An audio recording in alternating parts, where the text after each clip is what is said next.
ఒకడంటాడు ఒకడొచ్చి ఒకడంటాడు నేను వైద్యం నాకు బీపీ చూడటం కూడా వచ్చి అంటాడు. అతను చేసింది ఏంటంటే ఒక సూడో హేతువాది ఒక టీవీ స్టూడియోలో ఒకడు కూర్చుని ఏదో ఇట్ట మ్యాజిక్ చేస్తే తగ్గిస్తాను టెలిపతి టైప్ అంట అన్నాడు. ఆయన ప్రపంచంలో నెక్కరేసుకుని పిల్లాడు కూడా నమ్మడు వచ్చిన వైద్యం చేస్తానేవాడిని. ఆయన బయట పెట్టాడంట. మనవాడు కూర్చున్నాడు స్టూడియోలో. కూర్చుని అంటాడు లైవ్లో TV9 లాంటి పెద్ద స్టూడియోలో కూర్చుంటే చేతికి బీపీ మిషన్ అప్పటికప్పుడు నీకు బీపీ చూస్తా అది ఇదన్నాడు. ఆవేశంగా మాటలు అనుకుంటున్నారు. అనుకుంటా అంటే ఒక లైవ్లో లక్షల మంది చూస్తా అంటే ఎంత ప్రశ్న ఉంటుందండి. ఈ బీపీ చూసి ఇదిగో నీ బీపీ ఎక్కువ ఉంది, నీ బీపీ తగ్గించుకోలేకపోయాగా అన్నాడు. అరే పిచ్చ సన్నాసి, నీకు చుట్టుకుంటే అంతకంటే ఎక్కువ ఉంటుంది సన్నాసి. నీకు చుట్టుకుంటే 6 గంట 50 ఎక్కువే ఉంటుంది. స్టేజ్ మీద నుంచి ప్రతివాడికి అంత అసలు బీపీ ఎవడన్నాడు చూస్తాడరా. డాక్టర్ ముందు కూర్చుంటేనే పేషెంట్కి వచ్చే బీపీ కాదు, ఇది ప్రపంచం అందరికీ తెలుసు. దాన్ని వైట్ కోట్ సిండ్రోమ్ అంటారు. డాక్టర్ని చూడగానే ఒక ప్రశ్న, హాస్పిటల్ చూడగానే ఓ బంపులు వేస్తుంది, ఆ యాంబియన్స్, అందులో డాక్టర్ సీరియస్ మొహం పెట్టుకుని ఇంకా లేస్తుంది, ఆ నర్సు వచ్చి చేతి చుట్టుకొని ఇంకా లేస్తుంది. ఇక డాక్టర్ కానీ నవ్వకుండా సీరియస్ చూసాడో పై ప్రాణాలు పైన పోయి బీపీ ఆకాశం చూపిస్తుంది. దీన్ని వైట్ కోట్ సిండ్రోమ్ అంటారా, పెచ్చబాదానికి వెళ్ళారు. ఇది సైన్స్ ఏంట్రా, నీలాంటి ఉడతలు పట్టే వాళ్ళకి ఇది సైన్స్ అనబట్టే ఇట్లా దౌర్భాగ్యం వచ్చింది.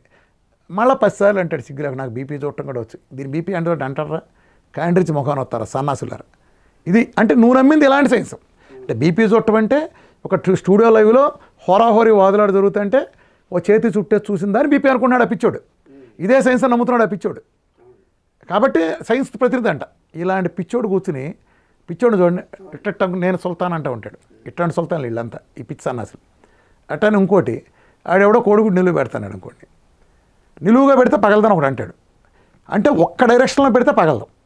కానీ ఏం జరుగుతుంది, ఒక్క డైరెక్షన్లో పెట్టడం ఎట్ట సాధ్యపడుతుంది, కొన్ని కోట్ల కాంబినేషన్లు ఉంటాయి దాంట్లో. నువ్వు పెట్టింది వేరే డైరెక్షన్లో కదా, అది పగిలిపోదు. వేరే డైరెక్షన్ ఏదైనా పగిలిపోద్ది, ఒక్క డైరెక్షన్లో పెడితేనే పగలదు అని అంటారు. అందులో ఎంత ఉందో తెలియకపోవచ్చు. నువ్వు వేరే యాంగిల్లో తొక్కి పగిలిపోయింది కాబట్టి లేదంటే అంటే నువ్వు చేసుకుంటానికి ఏదో 6 నెలలు మళ్ళీ బయట పెట్టేదేవాడు ఆడేవాడు చిట్క రోడ్డు మీద పోయేడు గట్టిగా 50 మంది ఫాలోవర్లు అని వీళ్ళకి నువ్వు చెప్పేదేంటి, నువ్వు బయట పెట్టేదేంటి. ఇప్పుడు నా కోట్ల మంది ఫాలోవర్లు ఉన్నారు, నా మీద ఏడుస్తున్నావు కదా, మరి నా ముందు కూర్చున్న దమ్మెందు లేదు నీకు, నా ముందు కూర్చున్న దమ్మెందు లేదు. నేను సైన్స్ కాదు, నువ్వు సైన్స్ రా అని ఓపెన్ చేయలేవు. నువ్వు నీకు ఈస్ట్రోజన్ కనుక లేకుండా ఉంటే అని ఛానల్లో పబ్లిక్గా పిలిచారు. ఆ సన్నాసిని తీసుకొచ్చి నా దగ్గర కూర్చోబెడితే ₹1,00,000 బహుమతి యాంకర్ కన్నా ఛాలెంజ్ చేశారు. ఎంత చీడపురుగులు అంటే నేను ఛానల్ ఇంటర్వ్యూ చేశాను అనుకోండి. ఇప్పుడు ఈ ఛానల్ ఇంటర్వ్యూ చేశానా, ఆ యదవ ఇంకా పక్కన కూర్చున్న బ్యాచ్ ఉన్నారు ఒక సన్నాసి గ్యాంగ్.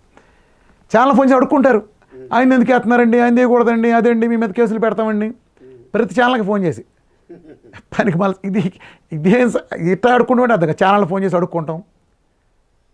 ఛానల్లో వీళ్ళంతా